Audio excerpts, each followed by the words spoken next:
We're live. Bye. Dudes, dudettes, what's up? Let me just full screen this thing, see if I can learn how to use a damn computer here.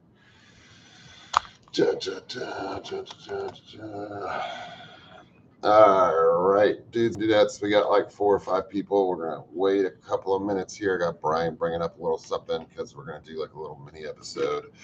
Just because we've been slacking on content, and there's good reason for that. I'm going to share all that with you guys here in just a moment. I'll let everybody know what's been going on in the life of Brian and myself. Oh, we got some people's already. All right, what's up, brother? Good evening. Yo. Michelle's here too. Hey, what's up, everybody? All right, give us a couple of minutes here. Jason got one. We got Jason on live. All right, sweet. Sandy, what's up? Arvimation, we got another one. There we go. Pearson's family, reptiles, and rodents. All right, yada, yada. Oof. All right. So I'm going to wait for a couple of people to fill in. Brian's bringing up a little surprise because I figured I'd give you guys. Michelle, hello. Matthew, catching alive. Check that shit out. Mr. Matthew, my buddy from another over there in the UK. All right. So we got something special. You want to bring me the other munchkin too so I can explain some differences? No, I'm just making it work. He's gonna get set. She's on her way here, so she's gonna diaper and bring them up. Oh, sweet, perfect. We got diapers. All right, dudes and dudettes. So check it out. So because we haven't been able to put out much content in the last couple of days because Brian has been all over the state of Florida, as have I, separately. So usually we go everywhere together. We were trying to wrap our trips together. It just didn't work out the way that we wanted it to. Look at this little booger. What are you doing, booger? So we weren't able to kind of make our schedules, coexist this week. So I was all over the place. I had to go all the way up to Sarasota, then to the north part of the state, then back across, then back down. And then I had to go see the homies on the one side. And then Brian had to go to, where'd you go the first time? I went over Lake City? Yeah, Lake City to pick up Marmoset. Yeah. So I had to go to Lake City, and then you had to go to Fort Myers to go pick up some donated animals that are coming here to Treetops Exotics. So a little bit more rescuing going on. There's actually some more stuff that just got dropped off downstairs, so the rescuing continues. Oh, shit. We got a lot of people on here now. Hey, what's up, dudes? I didn't even notice. All right, so what we're going to basically do is I'm going to do like a small kind of like half episode on the little munchkins here, and we got another little munchkin coming up here in a second that's the same but a little bit different, and we're going to explain what's going on here with these guys, and then we're going to go into talking about what's been the haps for the last couple of days and why the absence and all that good stuff, because we want to try and stay as consistent as possible, and we have some content that we're going through right now, and we wanted to do, I'll shut this one. Hold on. Please hold. Game off. Game off. All right. Game on. Game on. All right. So we wanted to keep this as consistent as possible, and we do have some videos backlogged. I know that a lot of people have been asking me about the caracal and Bimini. Both animals are perfectly fine. Bimini, we're going to be posting her videos here in the very, very soon future, probably within the next week or so. We're going to have all her Bimini, all the Bimini videos, coming out. But Bimini is doing just fine. The cat's doing just fine. The cat, we may end up posting on the Patreon. There is like I guess an issue or whatever we're trying to avoid with the whole cat thing. Not that anything was an issue with the cat itself or whatever, but there are certain eyes. Apparently we got a complaint for the tiger video that we did. Now, all we're trying to do is help people out, but apparently somebody didn't like what they saw in the tiger video, so we got a complaint, not to YouTube, we got a complaint to the state. So the person's property that we were at that's helping us out actually had the complaint, and he had to deal with that, all because somebody basically said something sideways based off of something that was on YouTube. So they're taking something that they're seeing, something that they didn't like, and we have an idea of who it might be, and it may be the person that is pretty much against my buddy over there, like through and through. So just caught the episode, saw where it was, and then basically did the whole deal where he complained to FW or she complained to FWC, and then that complaint goes through, and then Jeremy ends up having to deal with that. So we're trying to keep the same thing from happening. So we're going to put the caracal somewhere. We're going to do it on Patreon. Maybe we'll put pieces of it on Instagram. I don't know how we're going to work it out, but the cat's doing fine. We will show you guys the updated photos and videos of the end of the cat. I just don't know if we're going to be able to go through the whole surgery process, which is kind of a bummer because it was super interesting, especially with the fish skin skin grafts that we did on that cat. And then from what it was to basically not even being able to notice that anything happened to the cat, to me was actually extraordinary. And we went through a lot with that cat, especially with the rehab and everything else. But to try and avoid whatever complaints, why there was somebody complaining about us trying to help an animal is beyond me. So a lot of the stuff that we do that you guys see isn't always our stuff. So a lot of times we're at treetops with this guy here, and then Bianca, and then Krista, and everybody. So this is like kind of been home base now that we still, I guess, this is a studio for us. And then we're constantly at other places. We're at Ben's place, we're at Wild Florida, we're at Josh's, and we're helping other people's animals. And we're constantly doing whatever we can to help whatever animals we can. And it's just what we enjoy doing. So my vet's into it, I'm into it. We try and help whatever we can. And apparently somebody didn't like the fact that we were helping this tiger. And a lot of stigma comes with big cats.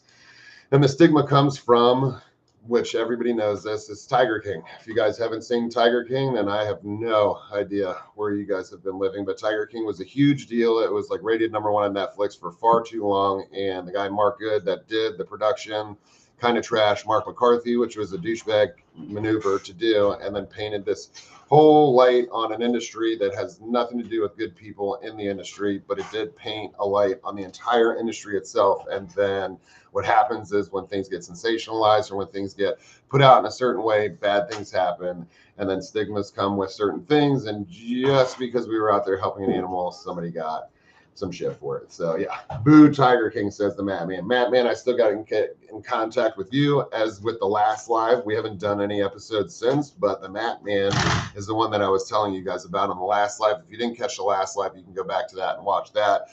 And you'll be able to see what I was talking about with Mr. Matt Man there. We're going to do an episode with him to let you guys know. Basically, the whole thing with that was don't judge a book by its cover. And Matt Man's one of the nicest people that I've met in a long time. He's a good friend of mine, so we're going to be doing an episode with him soon. So anyway, let me read this real quick. Why would anybody have anything against Brian? And they claim a complaint because of a personal crunch. No, it wasn't Brian that they were complaining against. They were complaining against the actual property that we were at. Brian at the time wasn't even involved. He edited the video, but at the time I had Madison with me. She was the one that was filming. But everything was 100% like it was what it was. And yes, I hated the Tiger King too. I saw the first one. I didn't watch anything else after that. To me, it was a bunch of bullshit trying to get whatever money you can off of a terrible situation. And then you use the most terrible people within the industry of Carol Baskins, and then you have Joe Exotic, which are two horrible examples of what the animal community is. Because like I said, in many other lives before and many other discussions, that there's an awesome side to this industry. There's a wonderful side to this industry. There's a beautiful side to this industry where a lot of people are doing a lot of things to help a lot of animals that are critically endangered and some that aren't critically endangered, but also trying to pass on some education to further generations so that we can continue to keep this going and keep it rolling on. Whenever something like Tiger King comes out, unfortunately, it paints a very bad light on the entire industry. And then people that aren't in the industry, aren't within the industry or don't understand it, kind of tend to lean towards what they see on these quote unquote docu-series, if you want to even call it that. But I'll give you guys a few, like for instances on the Tiger King. If you go back and watch, you'll see that a lot of stuff that they did, especially with the interviews and all that stuff, they basically, especially at Joe Exotic's place, they would have the people sit in front of a trash heap. And that trash heap is like the dump or whatever. And they could have went anywhere for the interview, but they chose that for a specific reason. Same with the guy that was one of the boyfriends of Kelly Farrell. Thank you very much. You're the wonderful side of the industry. Thank you very much. I appreciate that. So like back to the whole Tiger King thing, like it was filmed like that on purpose. So there was no reason to film in front of a trash heap. They're basically trying to say like the place is a trash heap or whatever. But if you went to different parts of the place, I'm not saying Joe Exotic was good at what he did or deserved to be doing what he did. At the end of the day, like the bad people should be weeded out of this industry because we should have good people all the way around, and it should be checked. It should be regulated. I'm highly with the regulations. I'm not against it in any way, shape, or form. Some of the regulations are a little bit far-fetched, but we do need to regulate wildlife as a whole. Otherwise, the wildlife is the stuff that ends up paying for it. But to go back to the documentary itself, essentially what happens is like, you're putting these people in front of a trash heap. I'll read this real quick. Zombie Sarah, thank you very much for the donation. I appreciate it. Good thing we have you to highlight the best people in the animal industry. Love from Vancouver, Canada. Hey, that's what I'm talking about. All right, so basically what they did with Tiger King was they made it like that for a reason. Like the dude that dated Joe Exotic and now since has a wife, I believe he has a wife, but one of the dudes that dated him, obviously one of them is no longer with us, which is super unfortunate. But it's just another thing that they could put on there basically to add to the ratings. You know, it was a bad thing that happened, and they used this poor kid's terrible situation and his family's terrible situation, and they put that stuff out there. But the dude that was also married to Joe Exotic, the first guy or whatever, he has teeth now. So he was able to fix his teeth and stuff, and they made him pull his teeth out for that documentary so that he could be missing teeth and all that good stuff. So not to say anything about that, like it's just it's how they wanted the production to go. And you know, I was contacted by Eric Good myself. That's the guy that did the Tiger King, and he wanted to do something because they're working on another documentary, and I'm honestly terrified to see what comes from it next. I'm terrified to see what documentary he's working on, but it has something to do with reptiles. It is based loosely off of the book Lizard King, I believe, which has some friends of mine in there as well. And I'm a little worried to see what comes next, see what kind of hellfire the next documentary brings, because Mark Good is in it for the money. He's going to make all that money. That's how it's going to be, and he'll be fine. And then whatever happens to the industry as a whole, he doesn't give a shit because he's making his money. So there is another documentary coming out. I believe they're going to call it The Lizard King. So watch out for that one so that we can see the snowball effect of what goes on there.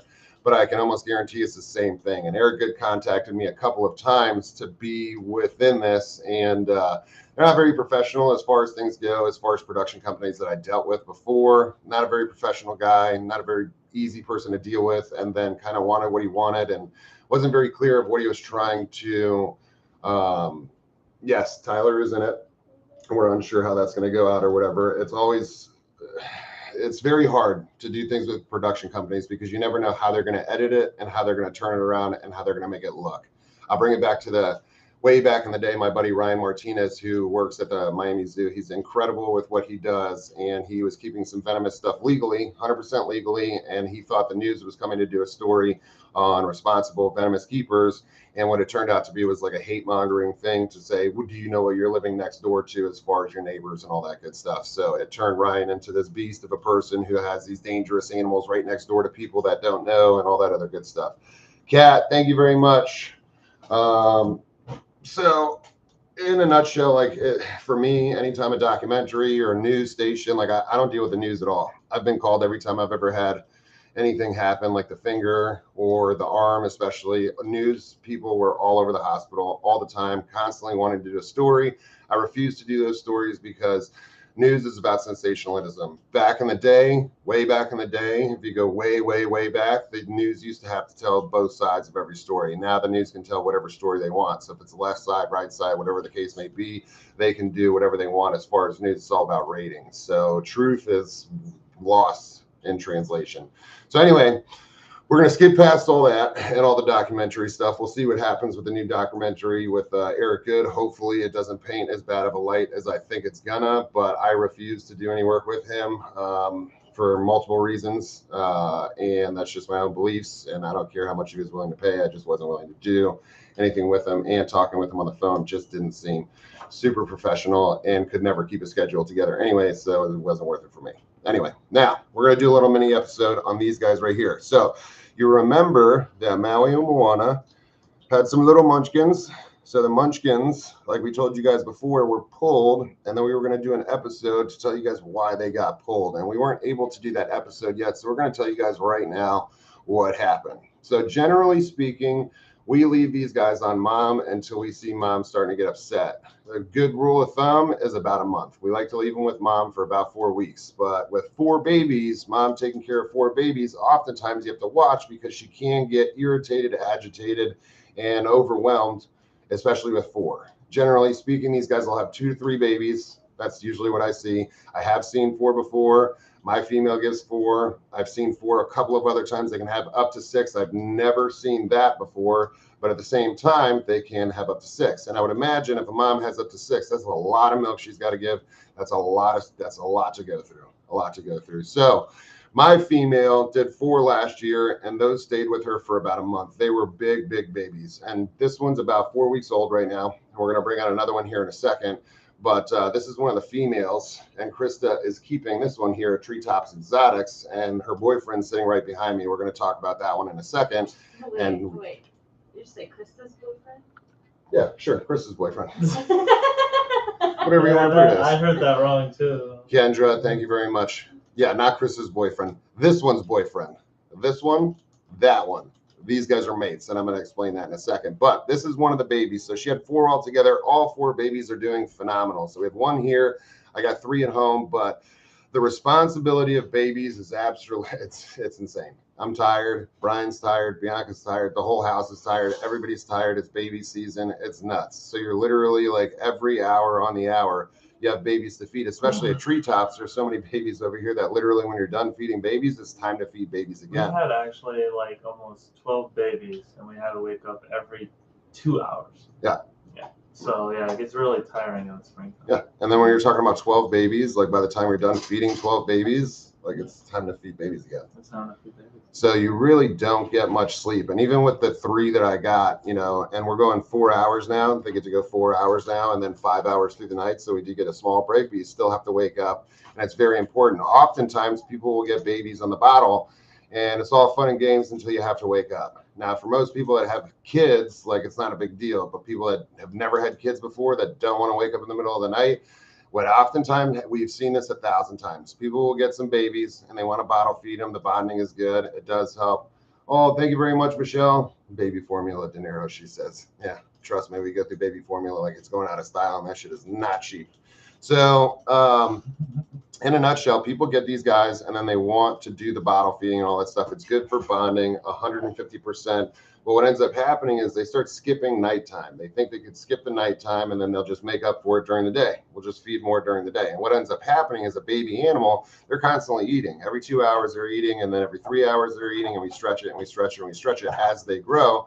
But on mom, they're going to be able to eat whenever they want. So you have to pay attention and you have to make sure that you're doing right by the babies, because what ends up happening is those babies will then become dehydrated without the person knowing, and then you're overfeeding during the day, underfeeding at night, so you're throwing everything off of whack, and then people think they can get away with that, and then they wonder why that their animals go through issues. As a matter of fact, we have some babies downstairs that we're taking care of right now. Same scenario where basically some people got some stuff and then they didn't want to feed it through the nighttime. They think they can get away with that, and it causes issues, and then we end up having to fix those issues for other people. So it's definitely something you want to know about before you get yourself into any type of animal, not just exotics. That goes for anything, even puppies. Like when my dog had puppies, we ended up having to pull those puppies from her. It was her first time. She was a little bit too young. It was an accidental breeding, so we pulled those puppies and we had to bottle feed since day 1. We tried to get mom on there to do it. She just didn't have the milk for it, and it just didn't work out. So again, with the puppies, same thing. Every 2 hours, and then we were able to stretch it out and stretch it out. Now, with Maui and Moana, like I said, we usually leave these guys for about 4 weeks. 4 weeks is a good call. They're about a month old. They're pretty rock solid at that point, and then we can take them out, pull them off, get them on the bottle inside, and then start getting them connected to humans, because these guys go out to the zoos, and they're all already accounted for. So we got this one staying here at Treetops. I have one staying with me to be a boyfriend to Bimini, because it's a different bloodline. Me and my human over there for coffee, for the coffee fun. I think I'm drinking too much coffee lately. So, in a nutshell, like, you know, we basically have all these guys placed. So Krista's got this one female. We have 3 females and a male. I have my male that's going to stay with me for Bimini, because we don't keep primates separate. So Bimini is about a year old. It's time for her to have a boyfriend as well. So she's going to have a boyfriend. It's a different bloodline, works out perfectly. And then the other 2 females are going to one zoo up north, and another zoo in Sarasota, which should be fun because I think we'll be there next Monday. And I think we're going to be doing some episodes over there. And that's at a Lady K's place. And they have some amazing stuff that goes on over there. So we're definitely excited to show you guys that stuff. Now, a couple of things about these lemurs before we get into like an actual live. So this is like the mini episode part. So we have that little munchkin behind us that they named Ozzy, and then Lena. Did you guys name this one? This one's Lena, that one's Ozzy. So we have Lena here. We already got names for you. And then we got Ozzy. Now, Lena is a true black and white. So there's two kinds of rough lemurs. So we have our red ruff, and then we have our black and white. And this one actually is not a full red. I can't see. Take him. Oh my goodness, you're so big. So these guys are about 2 weeks apart. 3 weeks apart. Sorry, 3 weeks apart. So you see the size difference, and literally 3 weeks apart. So on my right hand, on my good hand here, on the good hand, we got Ozzy. This is the boy, and he's actually he's 75% red and he's 25% black and white. Now, you have red ruffs and you have black and white ruffs. And we talked about this in one of the other lives as far as hybridizing animals and whatnot. And technically for me, like there are certain instances where it's a thing that happens in the wild. There's a certain instance where it happens in captivity. For these guys, there's good reason for it. So when you cross the two, what you end up getting is what's called a tricolor, which is essentially what Ozzy, that's about to start hicking my ear up. You're going to go, what are you going to do? Oh, you want the salt seeds? So with Ozzy, he is technically a tricolor. Now his dad's a full red. His mom was a tricolor. That means he is 25% black and white.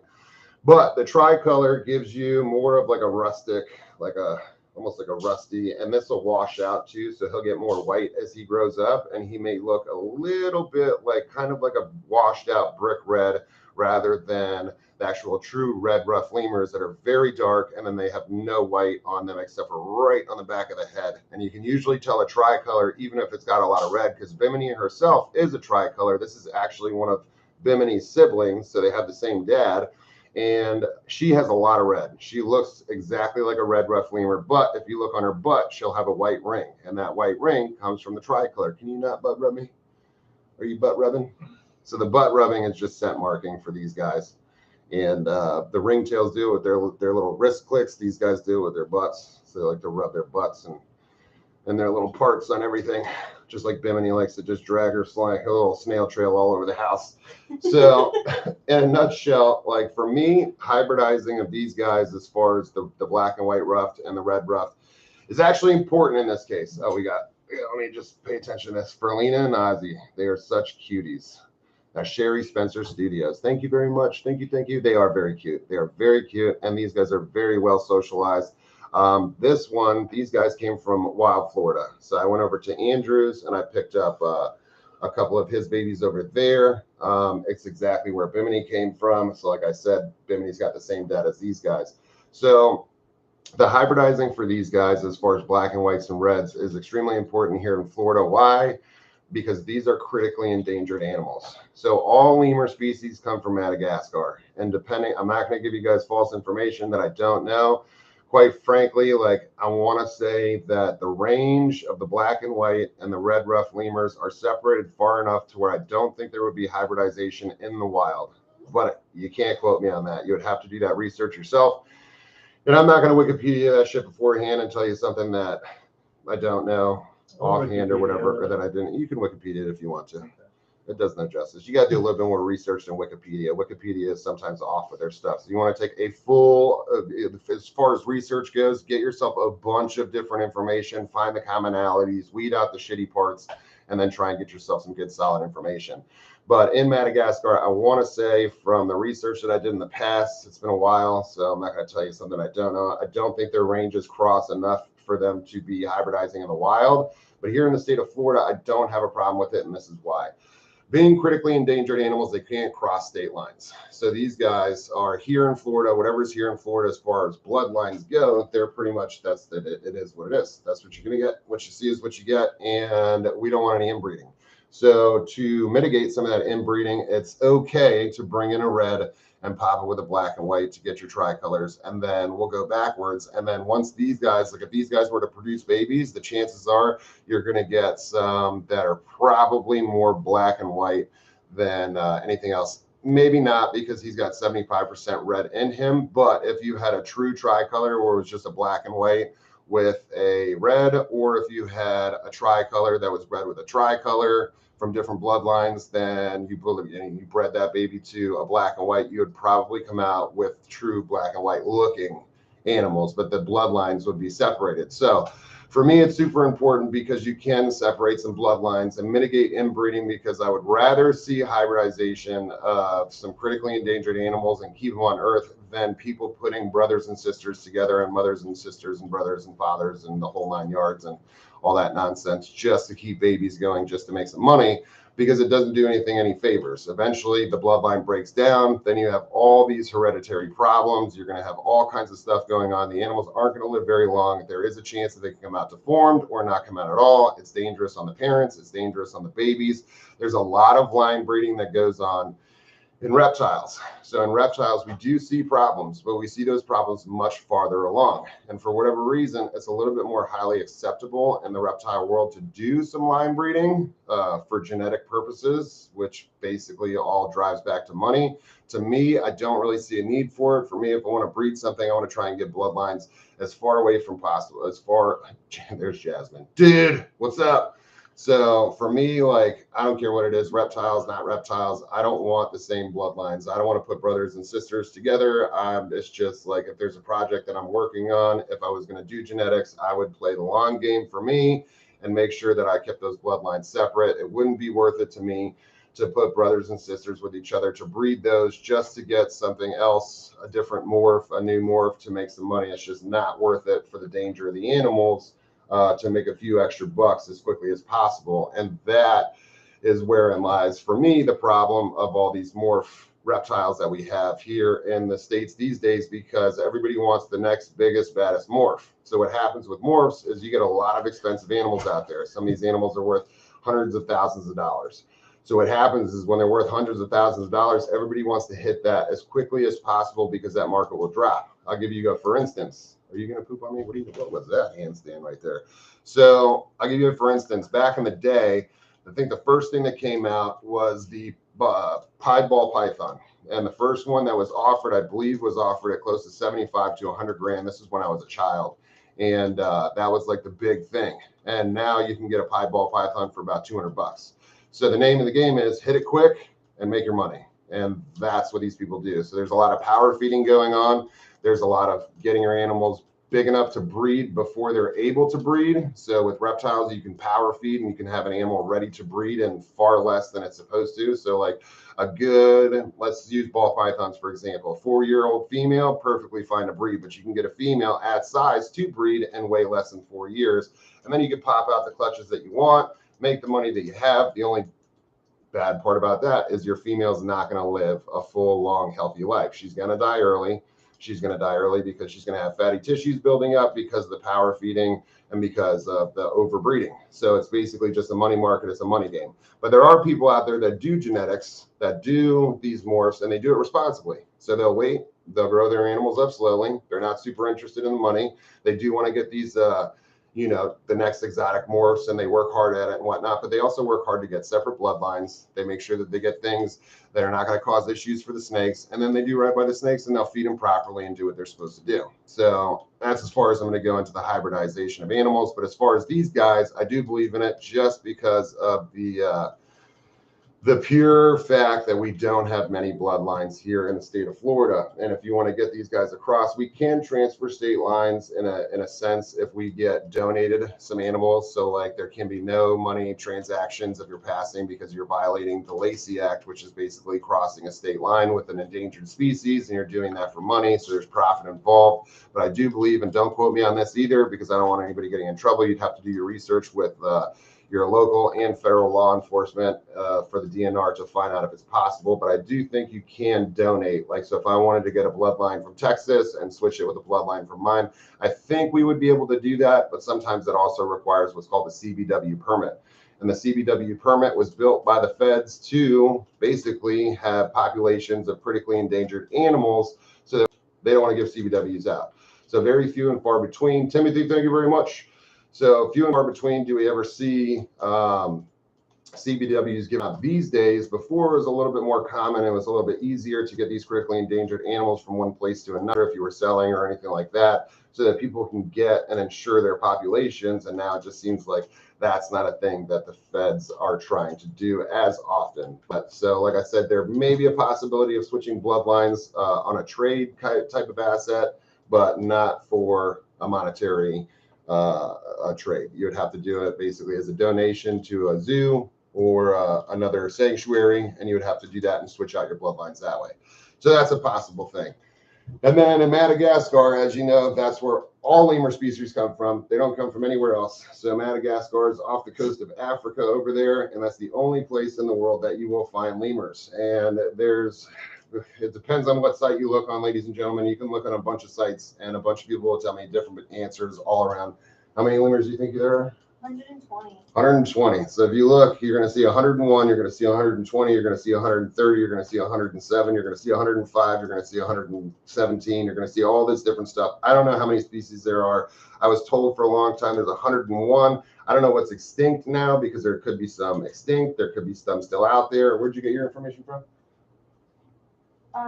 When I did research for Oklahoma, that's one of the things that I dove into. Oklahoma, where the information could be right. Who the fuck knows anymore? So I'm going to hand these babies off, because we're going to be done with the lemur section of this.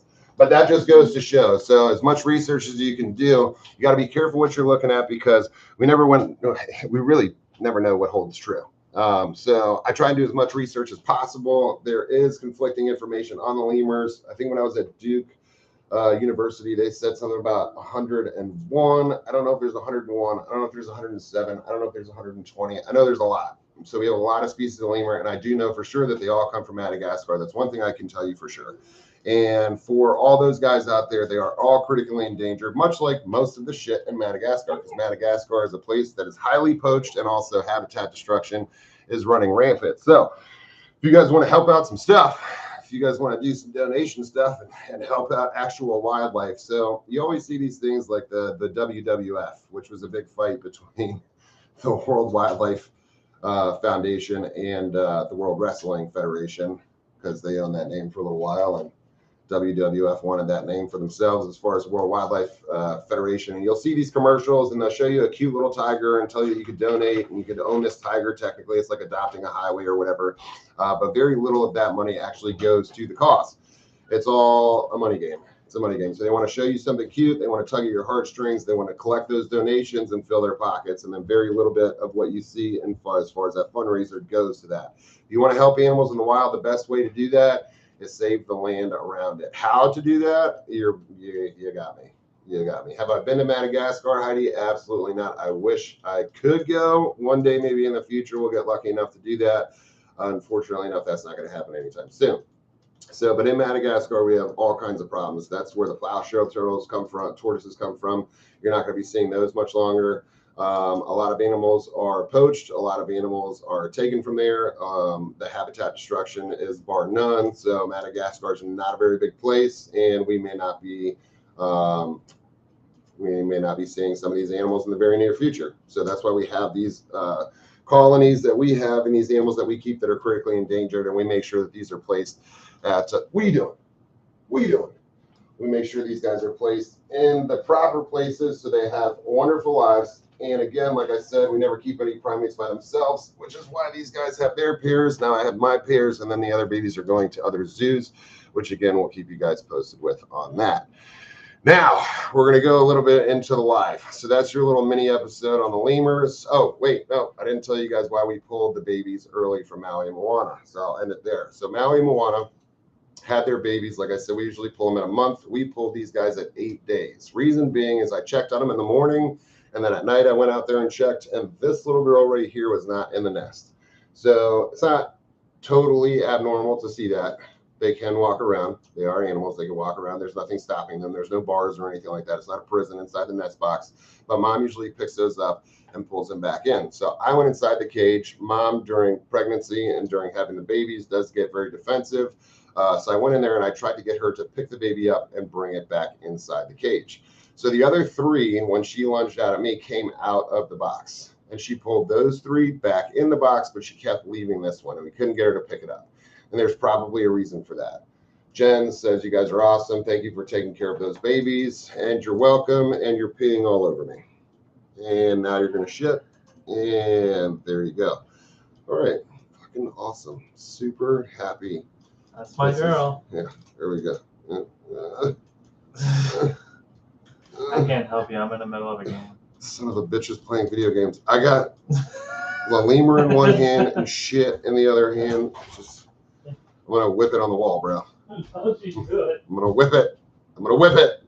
Hold on, So she wouldn't pick up her last. I'm just going to hold this shit. I don't even care anymore. So oh God, you stink. Oh, I put it on my face. I can't. There's too much shit on my hands. I put it on my face. I put it on my face. So in a nutshell, we went in there, tried to get her to pick up the last baby, and she wouldn't pick it up. And I caught that at the end of the day. And generally, we don't check them more than once a day because we don't want to stress out mom. I just so happened to, just before I left here, please take this. Let me get that. You're going to get it with a towel? Yep. We bought lunch. So I went in there. I tried to get her to pick the baby up. She would not pick that baby up. So we made the decision to go ahead and do an emergency pull at 8 days because we didn't know if she had enough milk. So basically, just like in the wild, what would happen is she's going to know. So she knew full well that she didn't have enough milk to feed 4 babies. So what she did, she kicked one out. She kicked the wink, the wink. She kicked the link. I can't even speak. The weak link. There we go. Say that sentence. Fucking Christ. Let me just rewire my brain for a second. The weak link was kicked out. Say that 10 times fast. Damn, I still can't speak. I'm going to do this. I'm going to get this right. So basically, she's going to save those other 3 babies. And then if she was still not producing enough milk, she would kick out another and another until she could save whatever she could save. That's how they're built mentally in the wild. They're going to save whatever they can. So the weakest link is out, and that one's kind of forgotten about because she has to make sure the other 3 are there. That way, she can ensure the species survival. And that's what these guys are built to do. That's why they stay in these troops. That's why they have their social structures. They want to keep it rolling. They want to keep their species going, just like people. We're here to procreate and keep this shit going. So for her, we just basically made it easy on her. We took those babies, and then all the babies are doing well. The one baby that was kicked out was a little bit dehydrated, but we caught it probably the day of. That baby probably ate that morning and just didn't get the chance to eat after that. Probably was fighting for the tit, didn't get the tit, wasn't fighting hard enough, and then was kind of just outside the nest doing its thing. So we pulled those guys all out. Everybody's eating. Everybody's perfectly healthy. Everybody's doing great. And wonderfully enough, mom and dad are doing awesome. This was a little bit different, though. So last year, Maui, the male, would beat the shit out of me anytime I walked in the cage. So he was the one protecting the nest. This year, we got something a little bit different because last year I was at the park. So different things are going on at the park. We have different people, too many people walking around, basically, people messing with the animals when I'm not there, shit like that goes on that you can't control at a park, especially when people are coming to visit. So it was a little bit quieter here at Krista's house. They seem to be a little bit happier. So it switched. So instead of getting attacked by Maui, Maui was actually then the protector. So when I was trying to get her to basically attack me so that I could grab her up and put her in the crate while I took the babies out, wasn't happening, because every time she tried to attack me, Maui would attack her. And I'm not saying they're like ripping into each other. They just swat. So they just swat at each other. And Maui was basically protecting his homie, which was pretty funny because last year he tore me up pretty good. And this year he kind of he switched. He did the complete switch and he's like, nah, you're not touching my boy.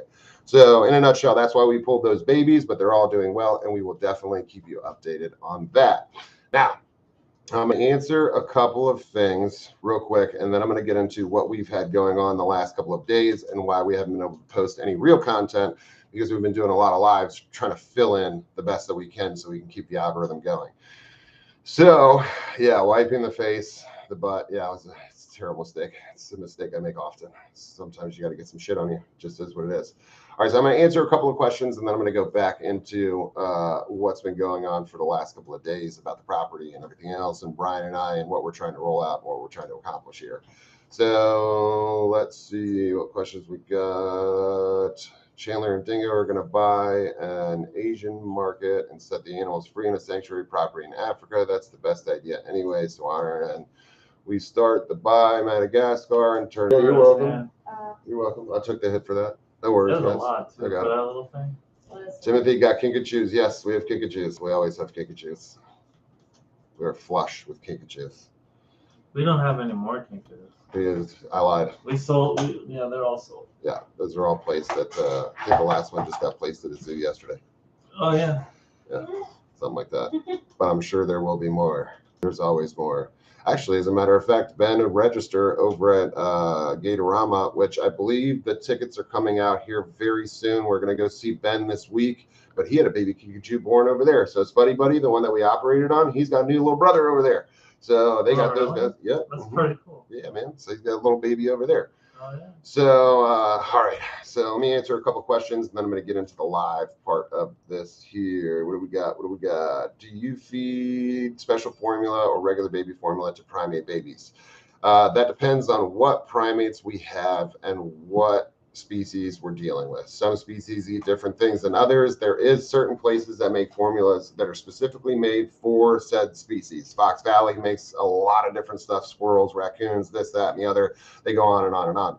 For most primates, what we will use is a baby formula. We've switched to Inspire. It's a regular baby formula that you would use for your own kids.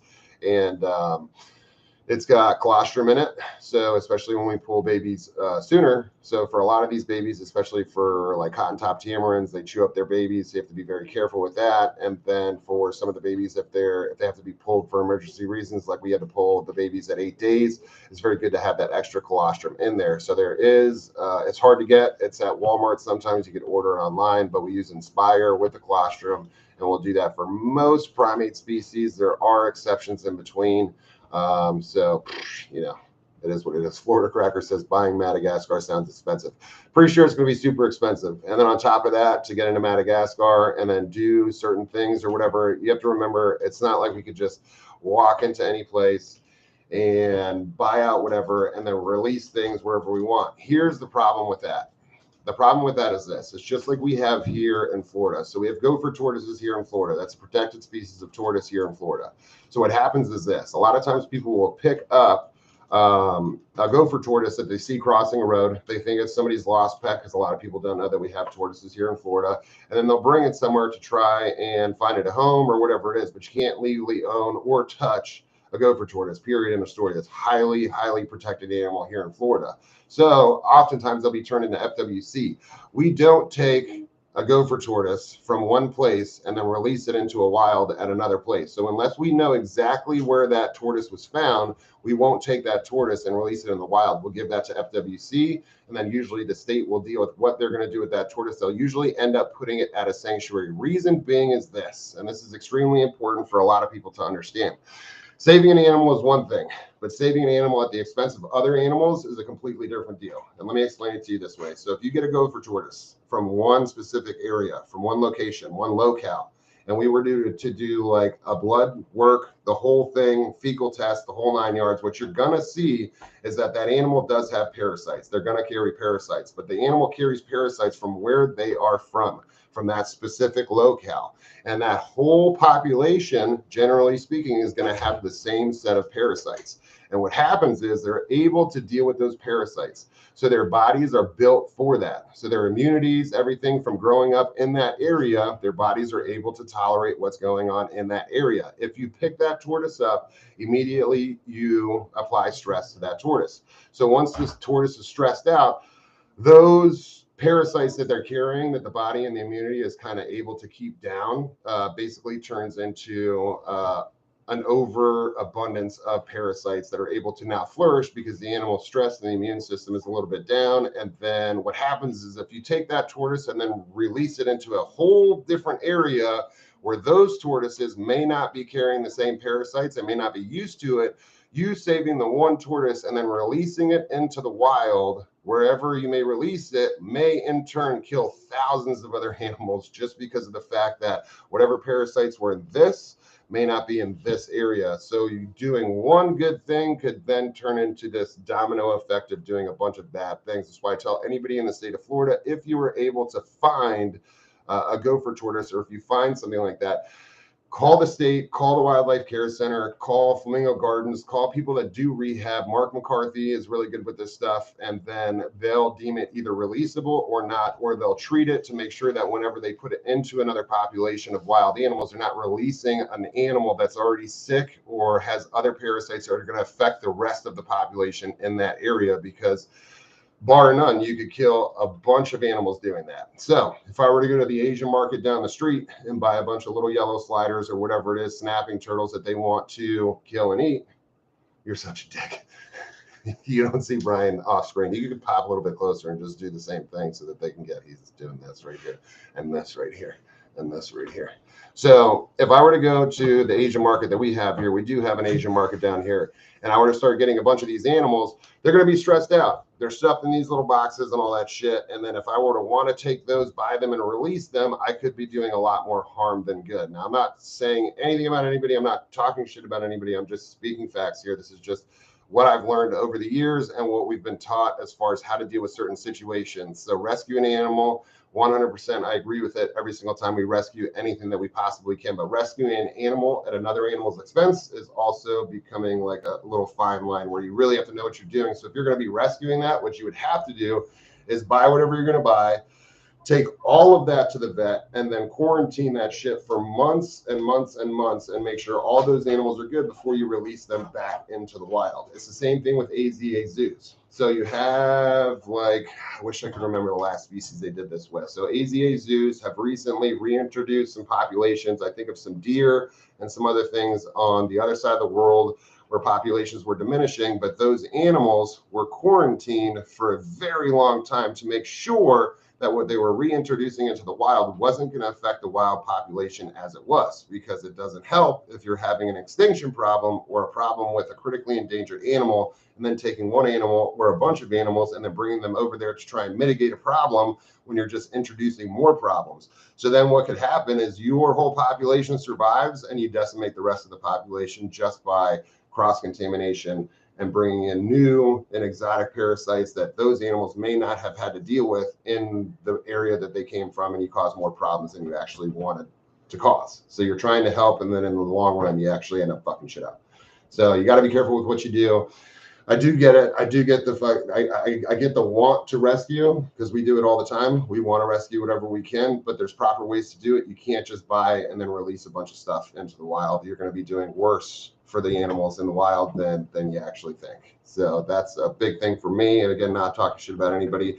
Everybody's just wanting to help, and there are proper ways to do that. And I don't know the ins and outs of the whole thing. They would probably have to go that route to do that. Same with Madagascar or anywhere else. If you were to go to any bushmeat market or anything like that, anywhere in the world and try and do that, yes, you're releasing something. Yes, you saved that one animal, but you may decimate an entire population by saving that one animal. So you got to be careful with that, 100%.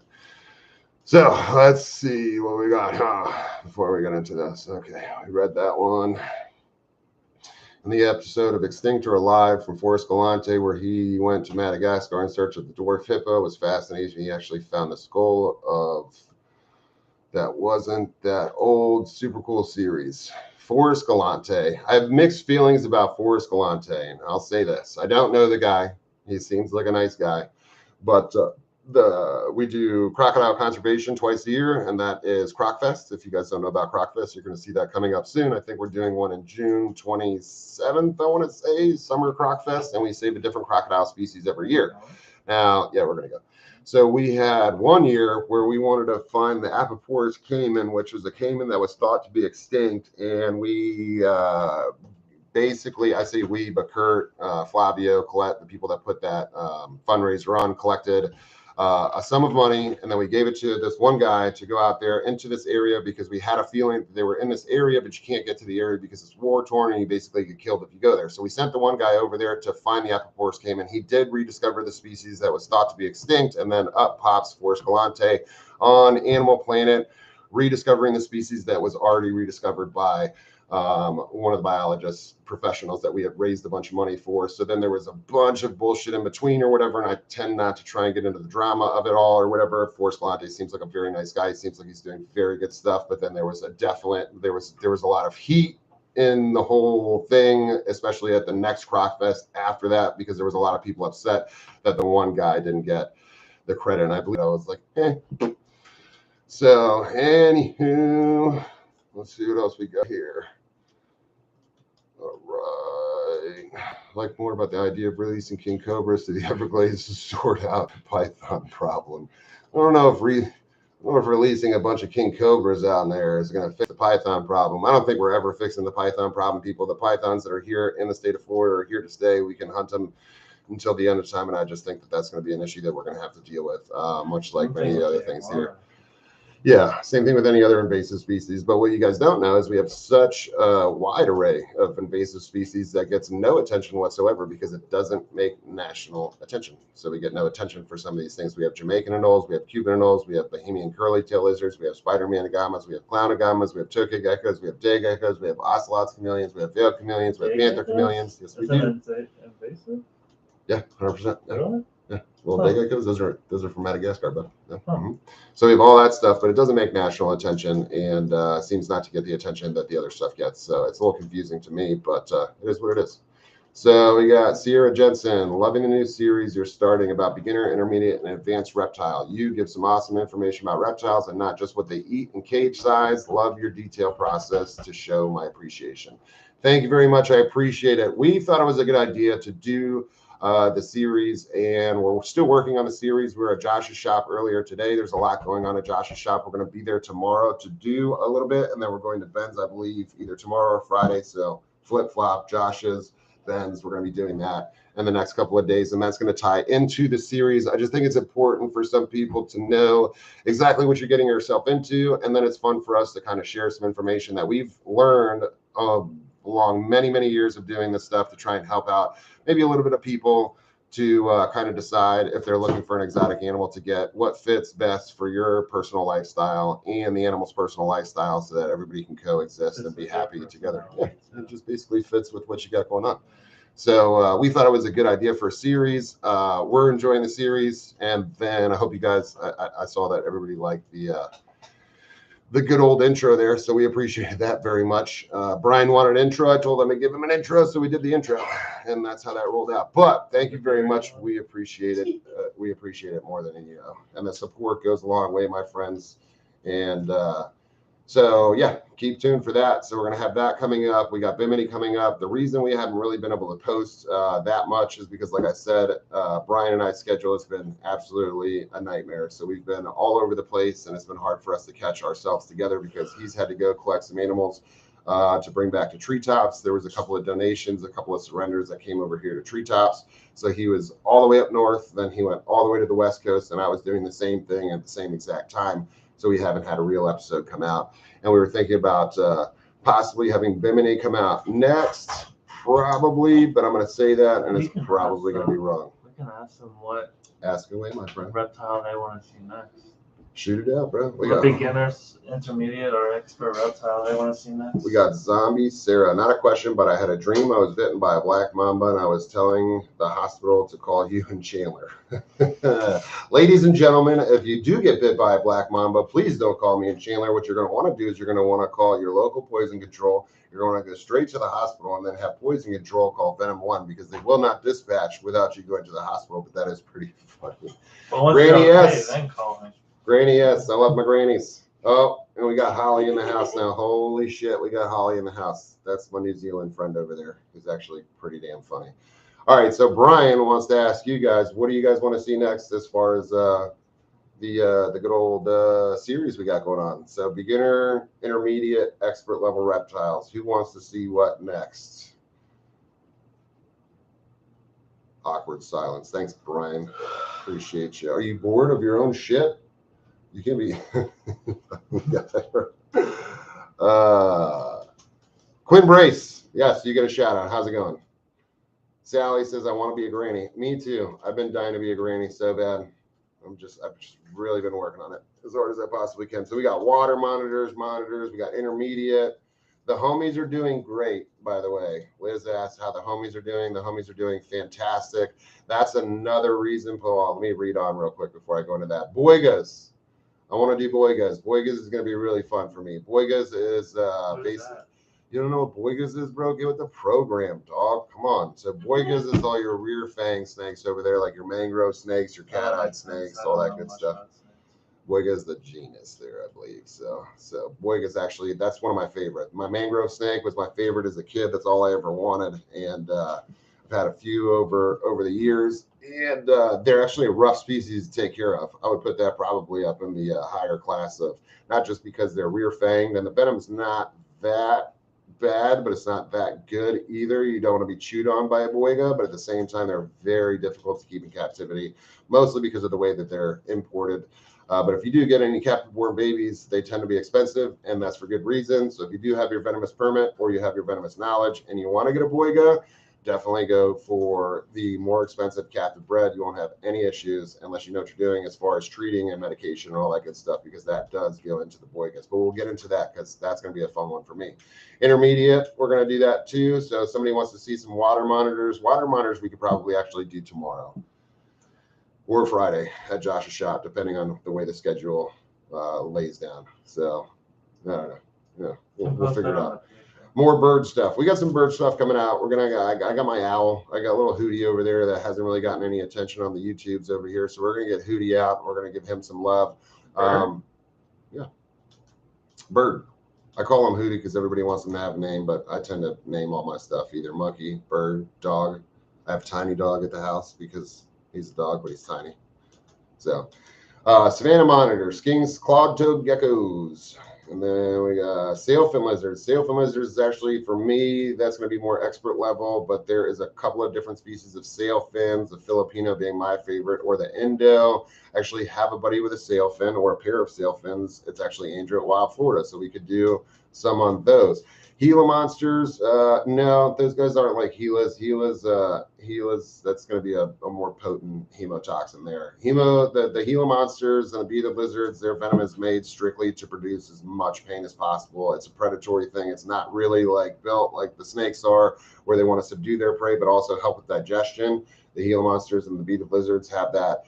The venom glands underneath there, it's not on the top, it's not on the top of their head, it's not a direct delivery system. It's basically grooved out pits in every single one of their teeth. So they got a bunch of hypodermic needles all under the bottom jaw, and they soak that with venom, and that venom is made to cause as much pain as possible. So definitely a little bit different as far as the rear fang snakes go. As far as the boigas, you're probably going to get maybe a little bit more effects from some of the boigas, but you could probably get away with no anti-venom. I'm not saying don't get anti-venom if you get bit. I'm saying don't get bit at all. That's the best way to do it. But the Gila monsters, there is no anti-venom, and you're just going to be sitting in writhing pain. On purpose. Yeah, well, I've had my fair share of it. Inverts, I don't know much about inverts, but I got some people that do. So what I'll do is I'll do a collab episode with somebody that knows a little bit more about inverts than I do. I'm not going to come out here and show you a bunch of stuff that I don't know about personally. I haven't had very much experience with very many inverts. I do love it's called a Goody Ornamental or the P Metallica. I'm not going to pretend to even be able to pronounce the first part of that name, but P Metallic, if you search that up, it's a gorgeous tarantula. It's an arboreal tarantula. Those are the only ones that I've ever kept just because of how they look. They're gorgeous, gorgeous animals. Tyler's macaw. I don't know. Maybe we could do an episode with him. I'll have to call Tyler and see what the deal is with that. That doesn't really go in with the series, but we could definitely do an episode with Tyler's macaw. All right, let's see what we got here. Hog nose, we could do that. My dentist must be a Gila. Highly possible. Yeah, Tyler Struck went to another place with a former pro athlete that has a huge outdoor bird enclosure. Taruk has a BF. Yes, Taruk now has a boyfriend. He's over at Tyrone Song's house, if I pronounce that correctly. And I do believe he was a fighter. Make sure your sidekick is writing these down. He's not. He's fucking playing video games over here, so he's useless, but that's all right. We'll remember all this. This is easily rememberable. I remember I saw Skinks. Memorable. Damn it. So I'm thinking we could Skinks or snakes? What'd you say? Stanks? Did you say snakes, bro? Yeah, Skinks. All right, so I had one more that I wanted to read here real quick, and then hognose we'll do. Aldabras we can do. We can also do galops. I got some people with galops, so we could do that as well. We got one that's saying Gilas are very placid. Gilas are very placid as adults. I got some babies that would beg to differ. When they come out of the egg, the helas and beatids are full of piss and vinegar. And then when they get older, they tend to very much chill out. I've had a reptile right there. And then there was a comment that I got on one of the last episodes about the crested geckos, and I wanted to get into a little bit about these guys because I feel it's important that some people learn a little bit about where these guys came from, because we didn't have crested geckos until about 1994 when a scientist went over to New Caledonia, and I think he was a scientist and a vet as well, and he was able to go and collect a couple of the New Caledonian species that you guys see today, which are the Rhacodactylus family. That's your Chihuahua geckos, crested geckos, Lucianus geckos, all that good stuff. And he was able to bring those over for us, and that's the only reason that we have them in the pet trade. So these came around in about 1994 was the first time the crested geckos came out. And now here we go, fast forward to 2022, and it's all about different colors, right, bud? Got to have it in different colors. I prefer my reptiles the way you find them in the wild. I do like the variations that come out. There are some natural mutations that do happen that are very enjoyable. But as long as you're responsibly breeding, I support you 150%, 100%. Do your thing. Make as many morphs as you want. Just do it responsibly, ladies and gentlemen. It's like your alcohol ads. Drink responsibly. Right? She's not even paying attention. She's on her damn phone back there.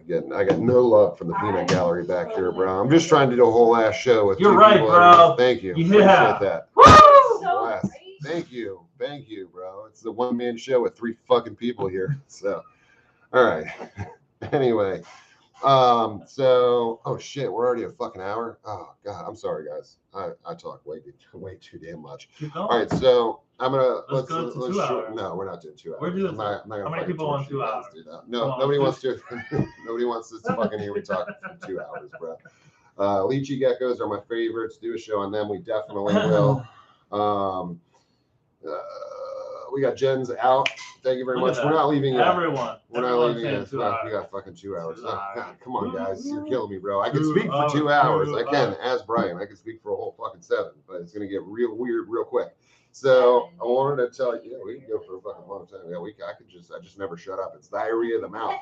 This shit just pops up. I love how you're trying to go on to the next thing. You're still roped in. I just keep it going, bro. This is how I was so good at doing tours. When I did the tours and all the reptile shows and all the damn shit that I did and all the shows that I did, just shit just comes out of my mouth and it just rolls. It works. I don't know. It's just keep that shit going. Yeah, calm it down. We're not doing 2 hours. But I will tell you guys that we might run into an hour and a half. I will tell you guys this. When is the Matt Man coming to your channel?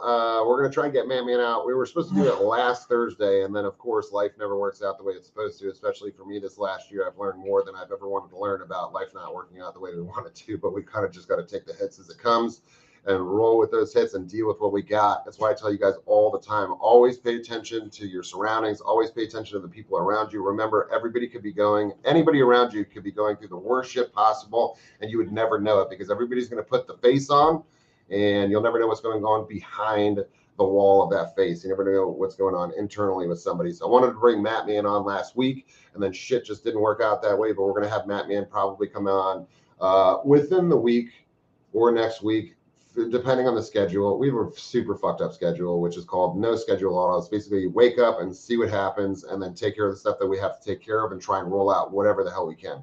So it's basically improv 100%. Yeah. So we make sure our animals are taken care of, and then we try and get to what we can get to when we can get to that. Now, surprisingly enough, I had got a property. So there was a massive weight lifted off my shoulder. Thank you. I appreciate that. So I got a property. It was in the Okeechobee. Thank you. I appreciate the peanut gallery. So I got that property. I was super excited because it got me that much closer to seeing all my homies in one place again. So I was elated. It was like a weight was lifted off my shoulder. I was like in this state of zen that I haven't been in over a year. My mind's been so scattered. It's been so stressful. I do nothing but stress all day long. And then we do have fun on the videos. There is a lot of that. But at the end of the day, dudes, I'm stressed. I'm spread far too thin. The animals are too far apart. It's hard. It's difficult. We spend a lot of money in gas. We're spending way too much money in gas just to be able to take care of the animals that we have. And we're trying to group everything back together. I have to move because I can't get the same exemption that I've had from the state for the last 7 years. And I'm not going to argue with the state. I don't advise it. I don't think that we should be fighting with FWC. I don't believe in any of that shit. I think we should be working with FWC to make sure that all these animals are safe. At the end of the day, that's what's important. So unfortunately enough, I got approved for property, right? And it was a beautiful property. It was on 3.9 acres, which meant that I could bring my homies home and I could bring everything. I could have Master Blaster, my gators, Romeo and Juliet, the homies, everybody was going to be in one place. And it was this ignorant bliss that I had where I was like, oh my God, something is working out. This is the craziest shit ever. And then everybody's doing the fucking, yeah, wait till this shit fucking pops out. So what we got was the final message. I'll fucking read that shit to you guys right now. So we got the message, and it was from the real estate guy on their side, and it basically says, in a nutshell, right? I'm not going to say prices and all that stuff. That's not important or whatever, but there's disclosure, right, in the comment tab or in the tabs attached below. It says it right here. And then it just basically normal stuff. Closing agent won't be coastal title. They can blah, blah, blah, blah, blah, blah, blah. Contact this number. Then here was the shit that sucked. Buyer acknowledges that the property is located near agricultural and industrial sites and the associated effects. So if it was just the message of buyer acknowledges that the property is located near agricultural and industrial sites and the sentence ended there, fucking solid. That's what we want. We want agriculture. We want the industrial. We want a commercial property. That way we could bring people to the zoo or the sanctuary or whatever we turn it into, so that we could do that in the future and have people come and visit the park itself. That's the only way to do that. You can't do that in a residential place. So we had the property. There was already gators in the ponds. So that was a plus. So there was like, I don't know, 5-10 gators in the pond. So that was pretty awesome to walk out there and see that. The house was okay, but I'm not a fancy dude. I don't need anything special. I just need a place to put, 2 kids and, family and my animals and all that stuff. And I'm happy. I'm not a flashy guy. So I can get by with bare minimum as long as I can get my animals in one place. But the part where it says, and the associated effects, that's where we had the problem. So when we got in contact with the realtor over there, we asked what the hell that means. We understand that we're living next to agricultural and we're in an agricultural and industrial zone. What does it mean by the effects? What effects are we assuming? So essentially it's a clause in this contract basically stating that no matter what this property comes with, we assume the responsibility of it and we can't do shit about it if anything goes wrong. So we dug into it a little bit deeper. Now there is a disclosure, and I've never done this before because I've never bought a house before. Full disclosure on my part, I've never bought a house before. I'm 35. That's pretty sad. I'm sorry. Oh God, life has been so terrible. So first time I bought a house, I've never done this jargon. I've never read into any of this. I've never done any of this shit. So this is how the shit rolled out. So there's full disclosure. The other realtors have to tell us what the hell's going on the property, but we can't prove what they know and what they don't know. It's hearsay bullshit. So you couldn't prove in court like, hey, do you know this? Do you know that? So we had to do our own research and we sent some people into the area to do research. Come to find out, there is massive cancer clusters in the area because of big sugar next door. So in the 30s, 40s, 50s, when the EPA wasn't a real thing, these guys were able to dump and do whatever the hell they wanted and probably still do to this day, even though it's regulated now. So when we looked into it, there is a fucking extremely high, and I will say fucking on this one because it's blowing my mind that this is an actual thing that's real, but there is a fucking cluster of fucking children with brain tumors, leukemia, all kinds of cancer across the board.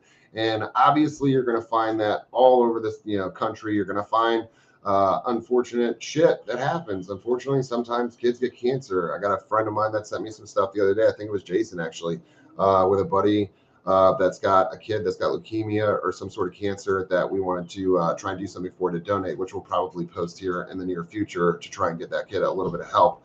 Because I hate to see that shit because I have my own kids and I couldn't fucking possibly imagine as a parent what you would go through to watch your kid go through anything like that. I don't even like it when my kid cries because they skin their fucking knee, let alone some fucking cancer. So when we dug into this and you're seeing like, across the board, across the country, you're going to see normal, I hate to even say that, normal amounts of cancer, but there is normal amounts of cancer. There's things that are going to happen. But then in this area, we had fucking cancer clusters.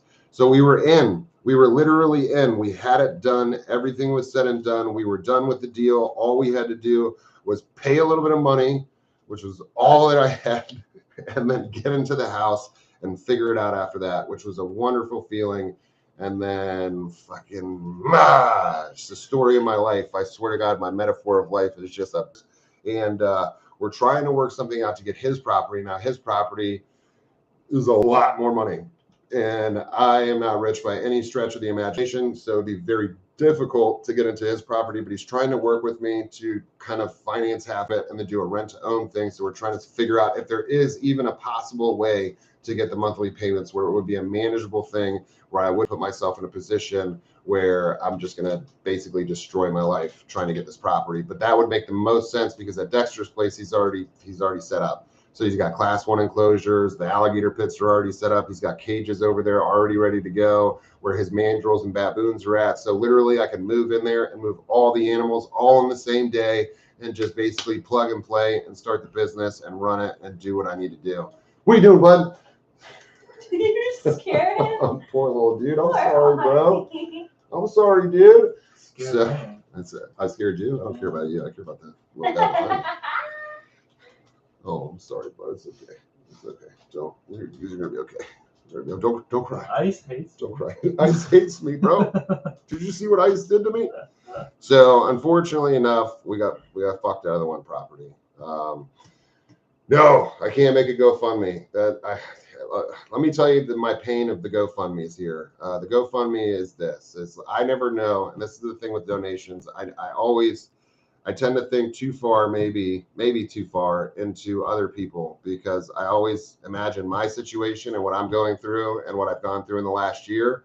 And then Remington Tackett survived cancer. I know we've talked about that many times before. Kudos for you. I actually got a couple of other friends that are battling the same shit right now, and I'm praying for them every day. I got my thumbs up every day for those guys. So what the fuck was I talking about? He doesn't know. He has no fucking idea. So, in a nutshell, like, yeah, it's donations. So the donation shit and the GoFundMe shit, it's a thing that eats at me because I tend to think a lot about everybody here's situation. So I don't know, like a lot of you, I know I talk to you on a daily basis. A couple of the people on here, Arvimation, I've talked to you plenty of times. Jason, who else on here? Tipsy, I know, Liz and Juan, Holly for sure, sends me some funny shit all the time. So there's a bunch of people. David Zeke, I actually know personally from down here. So there's a bunch of people that do follow me that I do know, and I know their personal situations, and I try and get as personal as I can with everybody because, like, in fucking Melissa F, we talk in my dreams. So you could just hop over to my social media. I talk to everybody. It's perfectly fine. But if you're settled in your dreams, then that's cool too. This is a lot. Yeah. All right. So with the donation things, I tend to think a lot about you guys because I don't know everybody's particular situation. I do have some people that have helped out. I'm not going to say that I haven't. Delich, I wish I knew the whole name there. Delich had sent a considerable donation to help out, and which I thought was phenomenal. She kind of searched me out and ran that whole deal. But I never know anybody's situation, and I never want to put anybody else in a situation. I know my situation, and I know my year has been extremely rough. And for the last 20 years, I've pretty much operated very clean. Like anytime anything has kind of happened in life or whatever, the door next to it has opened immediately. So I've never been in a situation where there's been any stagnant time, and I've never had to spread my animals so far apart. Unfortunately, I also trust a lot of people, and I put a little bit too much trust into a lot of people, way too much trust. Like when you guys hear the shit about the park and the people behind the park, it's going to fucking blow your mind because you guys know some of the people that we're going to be talking about when that comes up. And when that shit pops off, everybody's going to be like, what the fuck? And I was the same way because I was like, what the fuck is going on here? Because I put a lot of trust into some people, and I trusted the park. And I backed off on doing multiple businesses. I always had more than one fire burning because I was always afraid if one fire burns out, I have a family to take care of. So I've never quite been in the situation that I've been in for this last year, having to fight the way that I've had to fight. I've never had to sue anybody. I've never had to deal with lawyers. I've never had to do any of this shit. I just keep moving on, and I've always continued business as usual.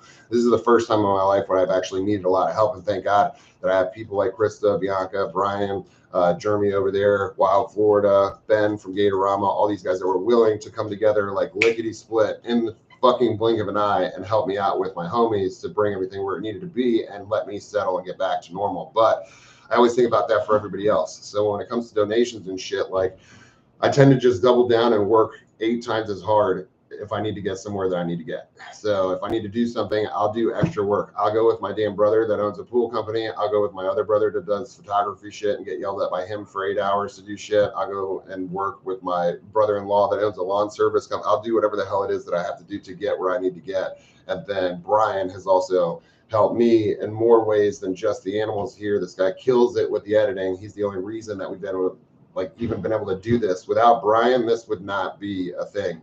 So I always tend to think about that with everybody else because I don't know everybody's situation. And for me to take donations blindly, it's very hard for me to do that because a lot of people have very good hearts like myself. And oftentimes I give and I give and I give and I give. And I give things that I don't have because I want to, because it makes me feel good.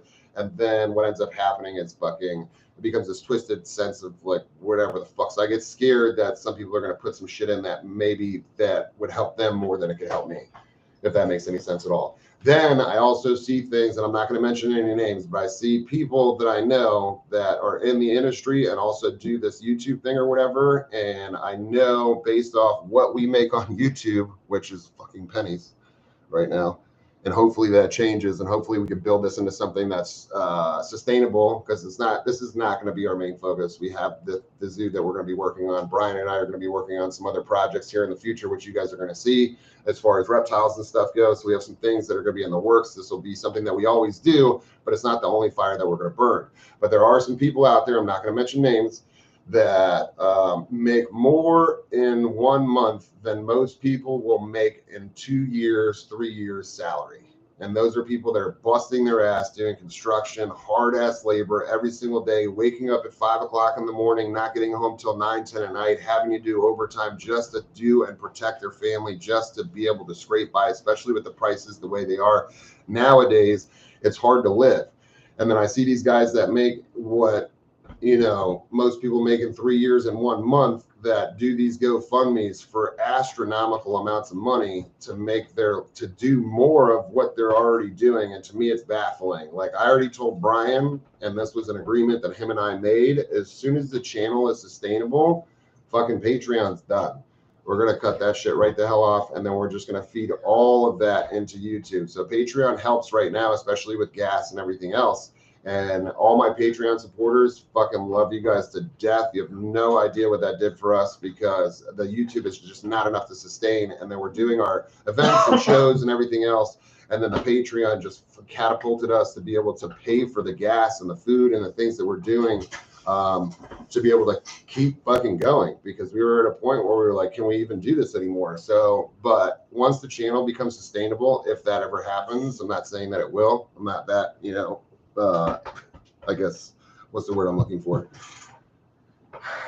I'm a dreamer. I can have dreams. I could dream, right? But I also I'm a realist. So if it happens, it happens. Great. I enjoy what we do. We'll always do what we do. And if it grows into something big, fantastic. If it doesn't, that's fantastic too. I love you guys to death. And I love my core group of people. You guys are all like the fucking funnest people that we have on all these channels. We don't get any negative shit. We just get a bunch of positive things. Even the negative stuff, like people think they're saying negative things, but they say it in the most polite manner possible. It's the most amazing shit I've ever seen. It's restored my faith in humanity. But at the same time, like I said, if the channel becomes sustainable, that's it. Fucking Patreon's fucking done. We're cutting that shit off, because then we don't feel the need to be taking money from people. And I feel like that's something that's very overlooked. Like there's a lot of people out there making plenty of money that don't need the extra money, that shouldn't be taking money from people, because we never know anybody else's situation. And there are some people that are well off that can give donations like it's nothing.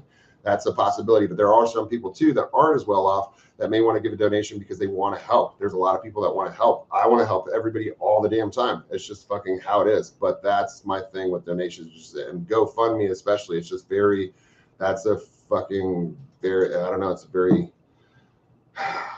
it doesn't rest easy with me. It doesn't rest easy with me. Wow. That's the first time you actually really fucking nailed what I had to say. Thank you very much. I appreciate that. Brian came in clutch today. He knows exactly. God damn it, Ashley. If we knock that shit off. Ashley knows who I'm talking about, by the way, people. All right, let me scroll up because I saw a bunch of stuff up here. So let me just read this up. Liz Sant Juan, we appreciate you. As soon as I say don't donate, everybody donates. Got Kendra Williams. How many people would be interested in Justin maybe putting together a raffle and we buy tickets for fundraising? Kendra, that's a fucking great idea. We tried to go into the raffle route. I don't know if they can consider it like gambling, and then we can get in trouble for that federally, I suppose. So I was, thank God, actually one of the viewers messaged me and was, hey, you want to be careful with that. So yeah, 100%. And Zombie Sarah says, thanks, Ryan Gosling. So I appreciate you very much, big guy. Appreciate that very much. I also appreciated you on The Notebook. It's one of my favorite movies of all time. So I'm glad that you had the time to do that as well. So I appreciate you very much for that. More than you know. Yep. Welcome, Ryan Gosling. It's fine. It's fine. Dude, I love the movie. Okay? All right? I mean, I like some of your other movies better. I thought you were a little bit soft in The Notebook. I'm not sure why you went that direction, but I'm just saying. Who's that dude from the band? You know. We're not going back to the band. You're Ryan Gosling, bro. No, I'm not. You're Ryan Gosling. His name is, but he's from 3 Days Grace. 3 Days Grace. 3 Days Look Grace. that up. Don't look look anything like up. that guy. He doesn't. He wants to look like it's Ryan Gosling, bro. I got Ryan Gosling for a damn reason. Okay. Alright, fine. I'm right. Yeah. He's just upset because he did a Notebook. It's fine. It's perfectly fine. Everybody makes mistakes, bro. It's fine. All right. So then we got. Now I sound like a bodyguard Travis. What? I'm done. I'm getting out of here. You can't leave. This is the best live ever. Ali Rithera, you deserve my money more than I do. I can only picture you saying that in your accent.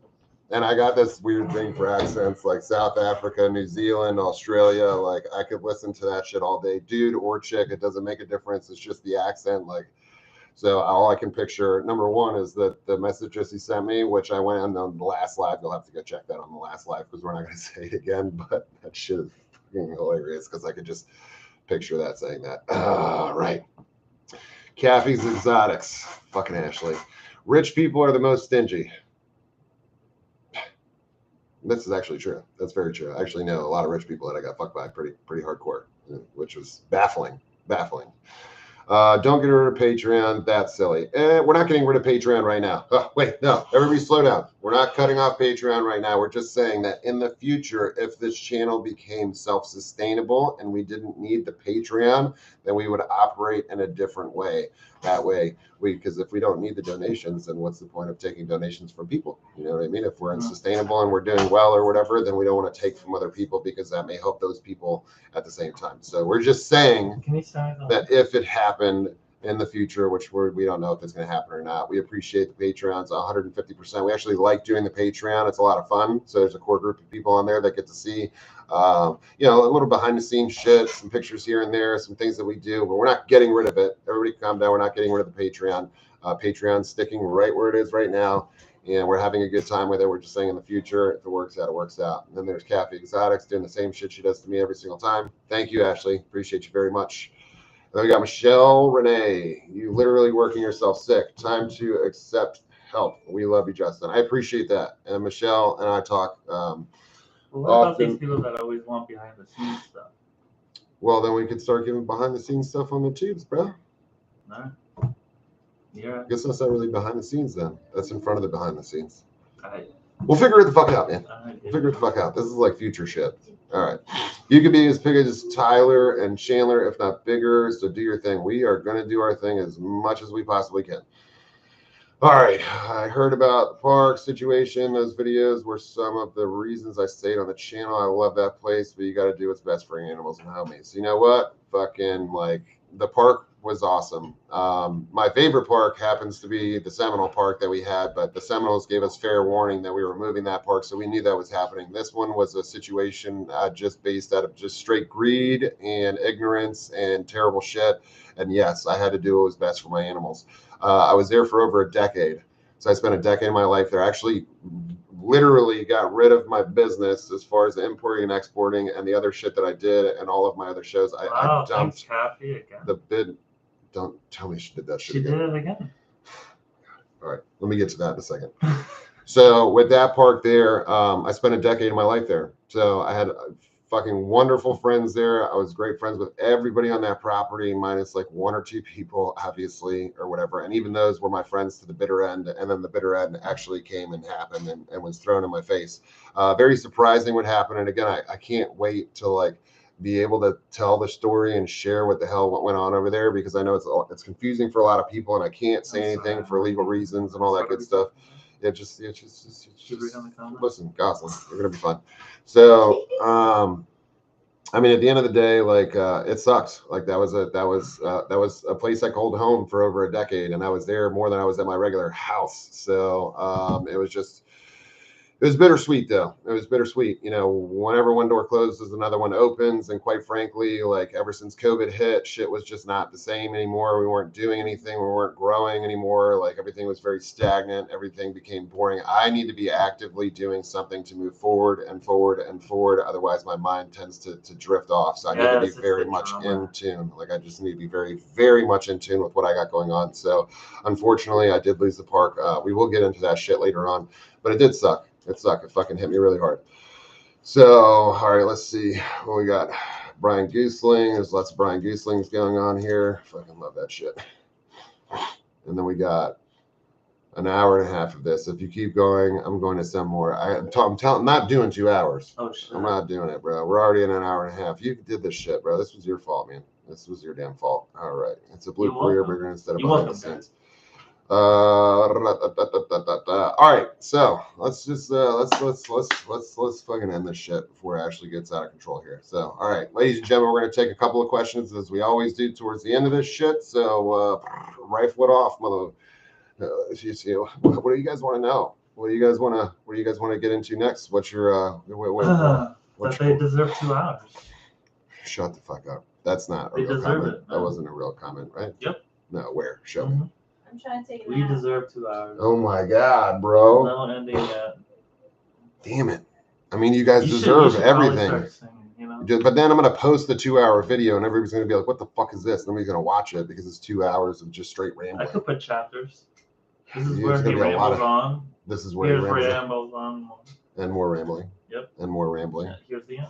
All right, here we go. Brian. We got, all right. Oh, yeah, hell yeah. Yeah, so now we got Vanilla Van Winkle. Send feet pics. Ash, that's Ashley again. There you go. Boom. You're fucking welcome. Thanks, bud. Fucking came in clutch on that one. Fuck, this is really working out fucking good. I like it. All right, OnlyFans, do it. You know what? I thought about the OnlyFans thing. I was like, fuck it. You know, if the YouTube doesn't work, there's always the OnlyFans. No, I figured we put somebody's feet on there. Feet pics are doing good. I mean, lemur feet are kind of cool. Lemur feet are cool. Yeah, lemur feet. We could do lemur feet. Lemur feet? You think somebody? Well, we have a bunch of monkeys out there. We could do monkey feet. We could do feet all day long, bro. All kinds of feet, bro. We could fill the foot fetish world the Hyrex feet? The Hyrex feet, cool. Little fucking elephant feetsies on those little guys over here. Ice, baby. Only animal fans. Only animal fans? Is that what someone said? Only animal fans. No, we'll just keep them guessing. We'll say we're selling feet pics, and we're just going to have all kinds of feet. We're just never going to tell them what kind of feet. That way they get feet pics. Like one human toe every now and then. How much you want to make a bet that weird shit would probably work, too? Yeah. It would work. Of course it would work. Fucking feet There's a niche for everything. Yeah. Well, I know people that sell. We know people that sell feet pics. It works. Oh yeah, we do. That shit 100% works. $1,000 for a feet pic. $1,000, bro. I don't know if anybody would pay $1,000 for my fucking feet. I'm not gonna go into it. I got my fucking eagle talents. She got $1,000 for a feet pic. Yeah, feet, bro. Feet. Yeah. Please give us baby monkey toes. Yeah. No bestiality, Ben Gosling. What happened? Did I miss something? Oh yeah, you did. What did I miss? I have to scroll on myself, don't I? I can't. All right. Let me see if I can find this fucking gold again. Oh my god. All right. I just about died. All right. We got Rob Van Winkle, Keeping Company, OnlyFans. Tipsy is asking for me. Hero. All right. Your brother got a question. I have a pit bull and she has a super dry, crusty nose. What can I put on it? Actually, you could do coconut or cocoa butter on that one. It was Van Gosling.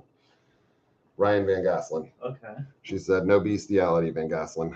So she basically put 2 and 2 together. And that was pretty fucking funny. It had me dying. All right. There we go. So 30 minutes more and I'm done work. Oh my God. Jesus Christ. All right. So yeah, you could put cocoa butter on your dog's nose. If your dog's nose is constantly dry, like all the time, that may be an issue. Like another issue, you may want to run to the vet with that. But if it's just like an every now and again, back to there's the only animal fans. All right. How's the newest laws on exotics affecting you in Florida? So far, not really affecting us at all. Basically, the law that was passed on May 3rd, from what I understand, is basically saying, it's to me, it makes sense. It's saying that if you have any violations or you have any warnings or anything like that, then you can possibly have your permits revoked or denied for renewal. So they're basically trying to, I think, in my own personal mindset, I think that they're trying to weed out some of the bad people that we've had in the industry. We've had some things go on. I'm not going to mention the names again. I've mentioned the names before in the past. Michael Paggi. I'm not going to mention Michael Paggi again. I'm not going to mention Michael Paggi's name anymore. So yeah, basically in a nutshell, he got somebody's head ripped off by a leopard, and I think they had some problems trying to take his shit because of the legal system or whatever. So I think because of what happened with the guy that we're not going to mention anymore, Michael Paggi, that these laws kind of came into effect. So I don't know if that's exactly what caused it, but I have a sneaky suspicion that that's kind of what caused it.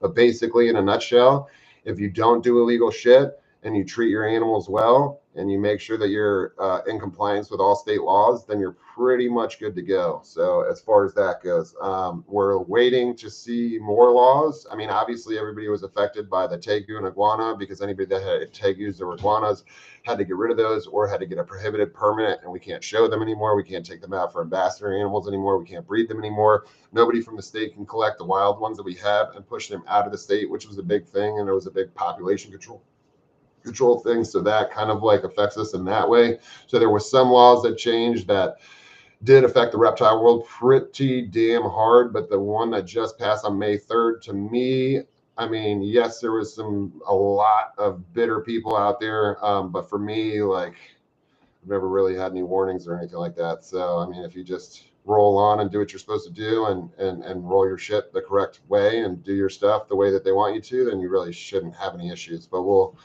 keep you posted on that. We're going to do a video with one of the U.S. art guys here coming up in the near future. He'll be able to explain a little bit better of what's going on in the back doors of that situation or whatever. But again, ladies and gentlemen, we're not here to fight the state. I don't think anybody should be fighting the state at all. I think the state and us should be working together to make sure that the animals are safe. That's what's important, period, end of story. That's all I have to say about that subject right now. All right, did I rescue all my animals? That's from Michael Foster. No. I did not rescue all my animals. I have a lot of rescued animals, but no, I did not rescue all my animals. I'm not going to say that I did. I'm not going to say that I'm a conservationist. I do believe in conservation. I support the hell out of conservation. I have myself not been able to be involved enough in conservation. We do help with events. I help out with Rockfest. If anybody asks me to do anything for conservation, I'm always involved. I try and get involved as much as I possibly can. I don't know if I could call. The only thing I could say is that I educate people about what we need to do to conserve the animals around us more than we do already. So I have that. But as far as all that goes, I am not ashamed to say no. I have purchased some of my animals. I make sure that I go to zoos and or quality breeders to get the animals that I have because I want to make sure the bloodlines are good. I want to make sure that everything else is good. And then, we put together different wildlife parks and zoos. So some of the stuff that we get, yes, 100% was rescued. And then some of the stuff 100% was bought for display for the purpose of ambassador animals to keep the education process going so that we can keep other generations and future generations continuously interested in this so that there's always somebody fighting for the side of the wildlife. And then as well as we get into these critically endangered animals, and that's where my specialty is as far as that goes, because I do enjoy having these critically endangered creatures around to be able to make sure that the population is still continued. But no, I did not rescue every single one of my animals. We have a lot of rescues. Treetops has probably 70, 60, 70. They lost count. So they probably have 60 or 70 rescued primates here on the property alone. But even them themselves, no, we don't rescue every single thing we have. Just took in 3 more. Yep, just got 3 more today through the door. All right, let me see. What do we got here?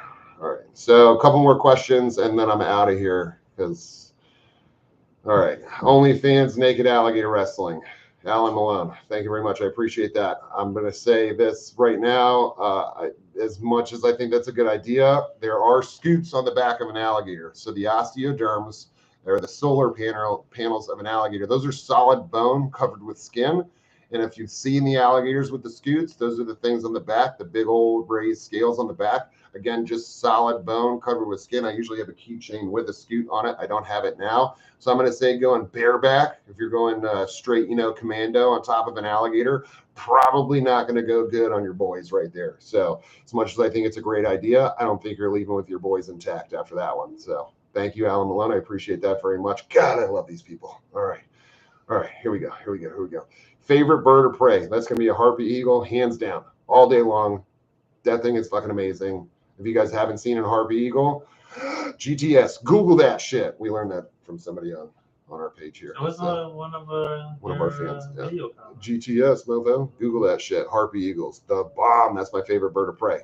Feet pics would be a huge trend, brother. Yes, that's what I'm saying, bro. I think it's all about the feet pics. I think we're missing the whole audience here. I think we should maybe just. Should we end it with our feet on camera? We could do that. I don't know if anybody wants to see my. Without the money, dog. Bro, people have donated. They've donated. Oh, okay. Yeah. Wow. Hold on, let me take off all this about sock. the money over there. Oh, there's more. Sock? There's more with the feet are a big thing. We got that. I'm in the wrong business. Reptilian genetics. He's in the wrong business. I felt the same way when I heard about this feet stuff. I got sick to my stomach when I heard how much people were making off of feet. Now, I don't think we can make it. Reptilian genetics. I'm not sure what your feet look like. Mine are giant fucking eagle talons, bro. I got fucking that's size 13, bro. So I don't think anybody's gonna enjoy saying that. I think they're more. 14. I think everybody's wanting to. What are you trying to say, bro? Are we comparing, bro? Are we fucking foot comparing now? Let's do it right now. So I'm just saying. All I'm saying, bro, is that I think they want dainty, cute feet, not our big fucking monstrous. That's okay. We can gargoyle feet that we got there. Photoshop. Good job. All right. Yeah, we'll just make them small. Can I get it? You're just gonna let me hang like that? Fuck up, bro. All right, there we go. All right, let's see. Face of the palm. Yep, I'm right there with you. I met a girl that made 1 million selling pics of feet and videos. She's now selling farts in a jar, bro. Oh, God. I fucking quit life. Yeah. I think I'm done. You want to just walk out? Yeah, I kind of just want to fucking quit life in general. Fucking thanks, Jason. Appreciate you. You just brought me down like this many levels here. Love you to death, bro. But that one killed me, bro. Made 1 million selling farts in a jar. Is that the girl that puts the? Why are we going into this? Is that the girl that puts the roses in it too? She'll put like a rose petal in the shit. I think Carrie sent me some shit like this, dude. They put she puts a rose petal. She farts in the jar, then she cups it, but she puts a rose petal in there. I guess it holds the scent better. God. Wait, that's a thing? That's a fucking thing. That's not a thing. So look it up right now. Look it up right now. Look that shit up right now. Some virus is gonna come up on my. No, I'm guaranteeing you, bro. It's a real thing. I like the naked alligator wrestling idea. Kendra, again, there are some complications with that. So we went over that a minute ago. I would love to give you guys what you want, but the problem is I got to protect my boys. You know what I'm saying? If I do want another kid in the future, I just need to make sure they're good. Already with just pants alone, it's a rough situation when you're going with the alligators. So if you erase the protection of the clothing, then you're really going to have some problems there. So I just think it's just a really bad idea. All right, show the flippers. Here we go. Brian Van Gosling. We're going back into that. All right, a couple more questions. Oh, we got fucking, man, I'm way up here. Porsche 911, thank you very much. Summer, wait, I lost it. Shit, where'd we go? Okay, let me go up. Summer Hippo, I'm curious if any of the animals that are bred here and endangered in other countries are ever sent back and released into their native country to help build back the populations. It depends on the animals that you have, and it depends on the place that you work with. Generally speaking, AZA accredited zoos will do that sort of things. There are some private sector areas that are doing the same thing, but you have to get into, number one, the governments of the other place that you're trying to go to. So say we were trying to go to Madagascar and make something happen, we would have to go through their government, their DNR, their whole shit. Then we would have to line it up with our government and everything else. And then we would have to go through this stringent process of releasing those animals. So usually that's done on a basis on a higher level where you have zoos that have multi-millions of dollars to be able to put into a project like that, to be able to make something like that happen. As much as I would love to, the best that I could do is like say something happened with the rough enough lemurs and they needed some extra animals for population control or whatever it is to mitigate inbreeding or whatever the problems may be where they come from deforestation and all that stuff, we would maybe be able to provide them some of our animals with clean bloodlines because we have the paperwork that traces back those bloodlines and be able to hand those over to somebody else who would then in turn do the whole process to bring those over to Madagascar. So yes, in certain situations, 100% there are 11.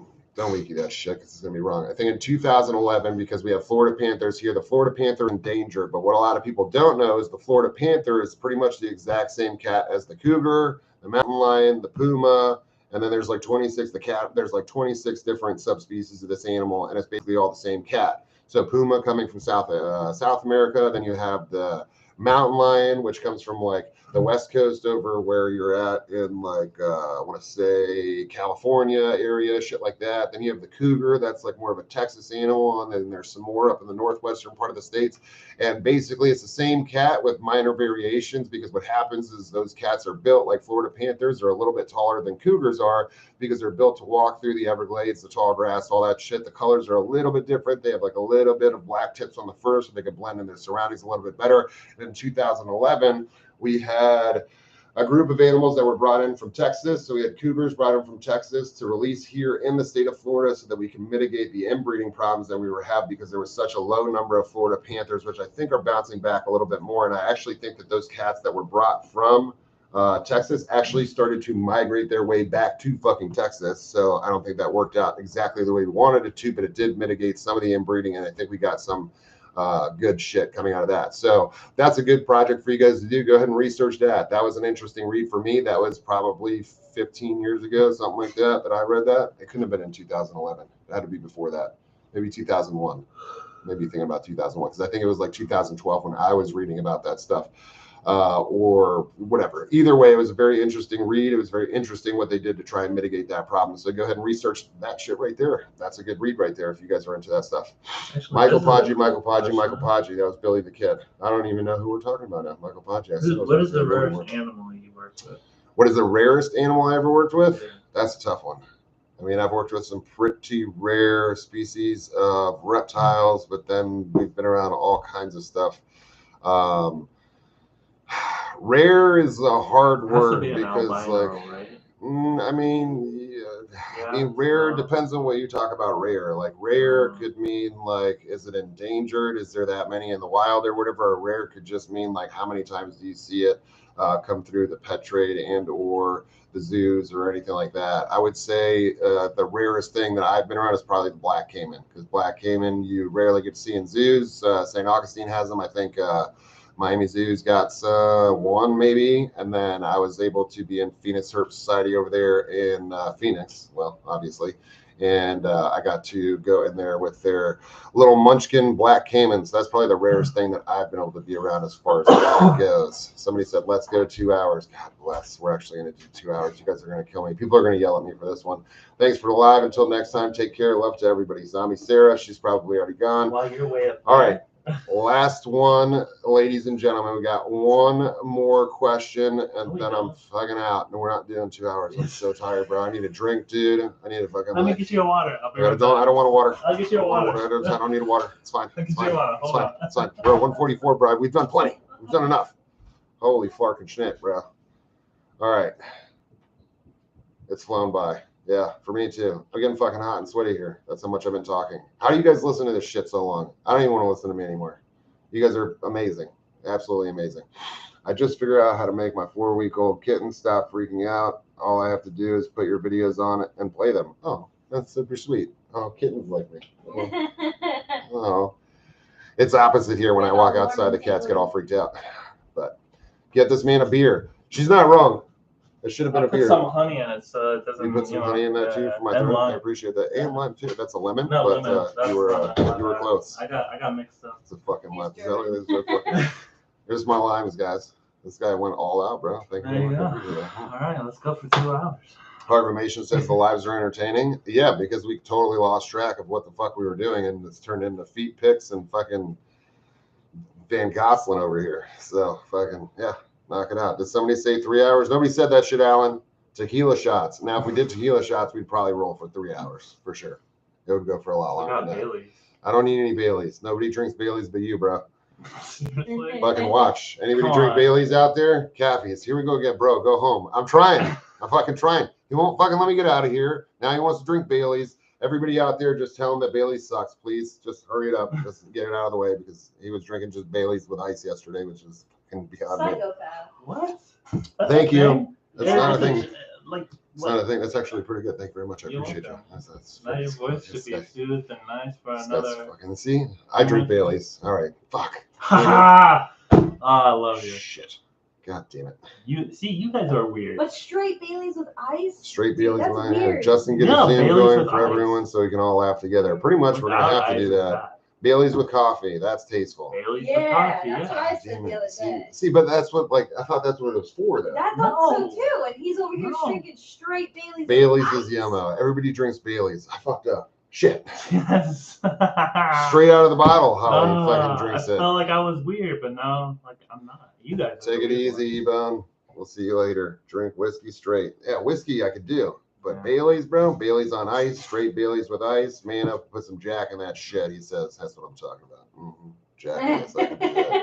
Baileys on ice. It's class. I mean, you got a lot of people on your back here. And then Dave Hogan just came up and said, man up, put some Jack in that shit. I agree with, I'm going to have to agree with Dave on that one. Ice lemons from KY. I don't know. He brought that shit. I don't know. I'll buy the tequila if we're doing 3 hours. Yeah, kind of Baileys with ice is my thing, or Jack and Coke. I tend to do a little bit of Jack and Coke, or a little. I used to do the Patron. Can't so do the it. biggest thing in Germany, right? Us Germans, we do beer and Coke. It's pretty good.